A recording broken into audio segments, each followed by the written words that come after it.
ಮನೆಗೆ ಮೈನಾ ಹೋಗಿ ಸಂಸಾರ ಮಾಡ್ಬೇಕು ಅಂತ ಅದ್ ಹೇಗ್ ನಮ್ಮ ಅತ್ತೆ ಮಾವ ಸುಲಭವಾಗಿ ಹೇಳ್ಬಿಟ್ರು ಹೇಳು. ನನ್ನಿಂದಾನೇ ಧ್ರುವ ಅವ್ರ ಜೀವನ ಹಾಳಾಗ್ತೈತೆ ಅಂತ ಮೈನಾ ಒಂದ್ ಕಡೆ ಕುತ್ಕೊಂಡು ಸಂಕಟ ಪಡ್ತಾವಳೆ. ಆ ಸಂಕಟದಲ್ಲಿ ಅವಳು ಏನಾದ್ರೂ ಹೆಚ್ಚು ಕಮ್ಮಿ ಮಾಡ್ಕೊಂಡ್ಬಿಟ್ರೆ? ಆ ತರ ಯಾವ ನಿರ್ಧಾರ ತಗೋತಾಳೆ ಮೈನಾ ಅಂತ ಹೆದರಾಕತ್ತೀರಕ್ಕ? ಓ, ಧ್ರುವನ್ನ ಬೇಡ ಅಂತ ಹೇಳ್ಬಿಡ್ತಾಳಂತನಾ? ಅವಳು ಹೇಳ್ಬಿಟ್ರ ಎಲ್ಲ ಹಂಗೆ ಆಗ್ಬಿಡುತ್ತಾ? ಅಕ್ಕ, ಎಲ್ರ ಮುಂದ ಅಗ್ನಿ ಸಾಕ್ಷಿಯಾಗಿ ತಾಳಿ ಕಟ್ಟಿಸ್ಕೊಂಡಾಳ. ತಾಳಿ ಕಳ್ದೋದಾಗ ಆಕಿ ಒದ್ದಾಡಿದ್ನ ನಾ ನೋಡಿನಿ ಕಣ್ಣು ಮುಂದ. ಅವಾಗ ಎಲ್ಲರ ಜೊತೆ ಮಾತಾಡಿ ಧ್ರುವನ್ ಜೊತೆ ತಾಳಿ ಕಟ್ಟಿಸ್ಕೊಂಡಾಳ. ಅವಂಗೋಸ್ಕರ ಅಷ್ಟೆಲ್ಲ ಒದ್ದಾಡ್ತಿರೋ ಮೈನಾ ಅದ್ ಹೆಂಗಕ್ಕ ಸುಲಭವಾಗಿ ಧ್ರುವನ್ನ ಬಿಟ್ಬಿಡ್ತಾಳ ಅನ್ಕಂತೀಯ? ಒಂದ್ ವೇಳೆ ಬಿಟ್ಟು ಬಂದ್ಬಿಡ್ತಾಳೆ ಅಂತ ಹೇಳಿದ್ರು ಕೂಡ ನೀನ್ ಹೋಗಿ ದೀಪಕ್ಕನ ಜೊತೆ ಸಂಸಾರ ಮಾಡ್ತೀಯ ಸಂತೋಷವಾಗಿ. ಇದನ್ನ ನಿಮ್ಮ ಅತ್ತೆ ಮಾವ ಯಾರಾದ್ರೂ ಒಪ್ತಾರ ಅಕ್ಕ?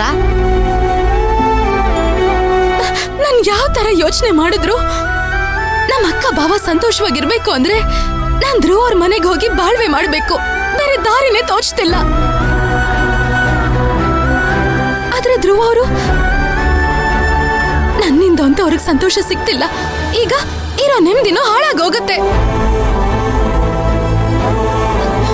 ನನ್ ಜೀವನದಲ್ಲಿ ಧ್ರುವ ಅವ್ರು ಬೇಡ ಬೇಡ ಬೇಡ ಅಂತ ಎಷ್ಟು ಹೇಳಿದ್ರು ನನಗ್ ಸ್ವಂತ ಆಗಂಗ್ ಮಾಡ್ಬಿಟ್ಟೆ.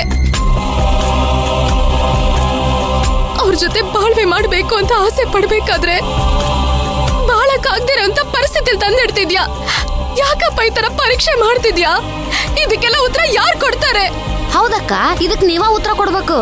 ಮೈನನ್ ಜೀವನ ನಿಮ್ ಕೈಲೇ ಇರೋದು ಇವಾಗ. ಏನು ನಮ್ ಕೈಲಿ ಅಂದ್ರೆ ಏನು ಅಂತ? ನಿಮ್ ಅತ್ತೆ ಮಾವ ಏನ್ ಹೇಳಿದ್ರು? ಮೈನಾ ಹೋಗಿದ್ರು ಅವ್ರ ಜೊತೆ ಸಂಸಾರ ಮಾಡ್ಬೇಕು ಅಂತ. ಅದಕ್ ಧ್ರುವ ಏನ್ ಹೇಳ್ದ? ಮೈನಾ ನನ್ ಜೊತೆ ಬಂದು ಸಂಸಾರ ಮಾಡ್ಬೇಕು ಅಂತ. ಇದ್ರ ಬಗ್ಗೆ ನೀವು ದೀಪಕ್ಕಣ್ಣ ಏನ್ ಯೋಚನೆ ಮಾಡಿದ್ರಿ? ಮೈನಾ ಮತ್ತೆ ಧ್ರುವ ಅವರು ಇಬ್ರು ಸುಖವಾಗಿ ಸಂಸಾರ ಮಾಡ್ಬೇಕು ಅಂತ.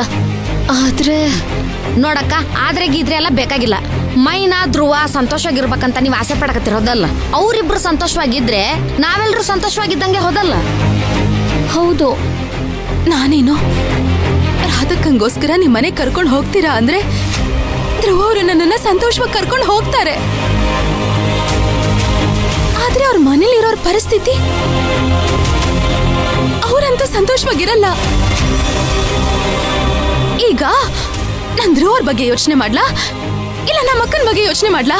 ಧ್ರುವನೇ ಮುಖ್ಯ ಅಂತ ಹೇಳೋದ್ ಬಿಟ್ಟು ಯಾಕೆಲ್ರು ಹಿಂಗ್ ಯೋಚನೆ ಮಾಡಕತ್ತೀರಿ? ಹೇಳ್ಬೇಕಿತ್ತ? ಏನಂತ ಹೇಳ್ಬೇಕಿತ್ತು? ಧ್ರುವ ನೀನು ಒಂದೇ ಮನೇಲಿ ಸಂಸಾರ ಮಾಡ್ಬೇಕಂತ ಹೇಳು. ಅದನ್ನ ಕಣ್ ತುಂಬಾ ನೋಡ್ಬೇಕು ಅಂತ ನಿಮ್ ಬಾವಂಗೂ ನನಗೂ ಆಸೆ ಅಂತ ಹೇಳು. ಈಗ್ಲೇ ಧ್ರುವನ್ ಮನೆಗೆ ಹೋಗಕ್ ಹೇಳು. ಮಾಮ, ನೀನ್ ಏನ್ ಮಾತಾಡ್ತಿದ್ಯಾ? ಹೇಳೋ ಹಾಗಿದ್ರೆ ಅವಾಗ್ಲೇ ಹೇಳ್ಬೋದಾಗಿತ್ತಲ್ವಾ? ಇಷ್ಟ ದಿನ ಎಲ್ಲ ನಾವ್ ಏನಕ್ ಕಾಯ್ತಿದ್ವಿ ಹೇಳು?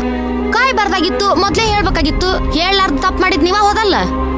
ಇಲ್ಲ ಮಾಮ, ನಾವ್ ಯಾವ ತಪ್ಪನ್ನು ಮಾಡಿಲ್ಲ. ನಮ್ ಮನೆ ಪರಿಸ್ಥಿತಿ, ಧ್ರುವ ಅವ್ರ ಅಮ್ಮನ್ ಮನಸ್ಥಿತಿ ಇದ್ಯಾವ್ದು ಸರಿ ಇರ್ಲಿಲ್ಲ. ಅದಕ್ಕೆ ನಾವ್ ಸುಮ್ನಾಗ್ಬಿಟ್ವಿ. ಇನ್ಮೇಲಿಂದ ಆತರ ಇರಕ್ ಆಗಲ್ಲ. ನಾನ್ ಯಾವ್ದಾದ್ರು ಒಂದ್ ತೀರ್ಮಾನಕ್ ಬರ್ಲೇಬೇಕು. ಆತರ ಪರಿಸ್ಥಿತಿ ಬಂದಾಯ್ತು. ಅಲ್ಲಪ್ಪ, ನಿನ್ಗೆ ಎರಡ್ ಕಣ್ಣಲ್ಲಿ ಯಾವ ಕಣ್ಣಿಷ್ಟ ಅಂತ ಕೇಳಿದ್ರೆ ನಾನ್ ಏನಂತ ಹೇಳಿ? ಈಗ ನಾನ್ ಏನಾದ್ರೂ ಸರಿಯಾಗಿರೋ ನಿರ್ಧಾರ ತಗೊಳ್ದೆ ಹೋದ್ರೆ ಧ್ರುವ ಸಂತೋಷ ನೆಮ್ಮದಿ ಎರಡು ಹಾಳಾಗುತ್ತೆ. ಈ ಕಡೆ ನಮ್ಮ ಅಕ್ಕನ ಜೀವನನೇ ಹಾಳಾಗೋಗುತ್ತೆ. ಏನ್ ಮಾಡ್ಲಿ? ಹೋದ್ರೆ ಹೋಗ್ಲಿ ಬಿಡು, ಅದೆಲ್ಲ ನಮ್ ಹಣೆ ಬರಹ ಅನ್ಕೋತೀನಿ. ನೋಡಿದ್ರ ಅಕ್ಕ, ಇಷ್ಟು ಬೇಗ ನೀವು ದೀಪಕ್ಕಣ್ಣನ್ ಮರ್ತೋಗ್ಬಿಟ್ರಲ್ಲ. ನೀ ಬ್ಯಾಡ ಅಂತ ಬಿಸಾಕನ ದೀಪಕ್ಕಣ್ಣ ನಿನ್ಗೋಸ್ಕರ ಅಷ್ಟ್ ಕಷ್ಟಪಟ್ಟಿದ್ದು. ಆ ಮೈನಾ ಹೆಂಗ್ ಮಾಡಕತ್ತಾಳ ಧ್ರುವಂಗೆ, ನೀವು ಹಂಗ ಮಾಡಕತ್ತೀರಿ, ಕಷ್ಟ ಕೊಡಾಕತ್ತೀರಿ ಅಂತ ನಿಮ್ಗೆ ಅರ್ಥನ ಆಗೋಲ್ದನ ಅಕ್ಕ? ಸರಿ, ಈಗ ನಾನ್ ಏನ್ ಮಾಡ್ಬೇಕು ಅಂತ ಹೇಳ್ತಿದ್ಯಾ? ಮೈನನ್ ಜೀವನ ಚೆನ್ನಾಗಿರ್ಬೇಕಂತಂದಿದ್ರ ನೀವು ಹೋಗಿ ಹೇಳ್ಬೇಕಾಗಿತ್ತವತ್ತ. ಹೋಗಿ ನೀ ಧ್ರುವನ್ ಜೊತೆ ಸಂಸಾರ ಮಾಡು ಅಂತ. ಯಾವಾಗ್ಲೂ ಅವ್ರಮ್ಮ ಒಪ್ಕೋತಾರ ಅಂತ ಇಲ್ಲೇ ಕುತ್ಕೊಂಡು ಯೋಚನೆ ಮಾಡಕತ್ತಿದ್ರ? ದೊಡ್ಡ ಮನಸ್ಸು ಮಾಡಿ ಹೋಗಿ ಹೇಳ್ಬಾ ಅಕ್ಕ. ಏನಾದ್ರೂ ಆಗ್ಲಿ ಅಂತ ಹೇಳಿ ಧ್ರುವನ್ ಮನೆಗ್ ಕಳಿಸ್ಬೇಕಿನ್ನ. ಧ್ರುವಂಗ ಮತ್ತ ಅವ್ರ ಅಮ್ಮಂಗ ಮೈನನ್ ಮನಸ್ಸು ಏನಂತ ಅರ್ಥ ಆಗುದು. ಆಗ್ಲೇ ಎಲ್ಲ ಒಳ್ಳೇದಾಗದಕ್ಕ. ನನ್ ಮೇಲಿರೋ ಕೋಪದಲ್ಲಿ ಅವ್ರಿಗೆ ಅವ್ರ ಮಗನೇ ಅರ್ಥ ಮಾಡ್ಕೊಳಕ್ ಆಯ್ತಿಲ್ಲ. ಈಗ ನನ್ನನ್ನ ಹೇಗೆ ಅರ್ಥ ಮಾಡ್ಕೊಳ್ತಾರೆ? ಯಾವ ನಂಬಿಕೆ ಮೇಲೆ ಅಲ್ಲಿಗೆ ಹೋಗ್ಲಿ ನಾನು? ಧ್ರುವನ್ ಮನಿಗ್ ಹೋಗು ಅಂತ ನಾವ್ ಯಾರು ಹೇಳಿದ್ರು ಮೈನಾ ಕೇಳುದಿಲ್ಲಕ್ಕ. ನೀವ್ ಒಬ್ರು ಹೇಳಿದ್ರ ಮಾತ್ರ ಆಕಿ ಕೇಳ್ತಾಳ.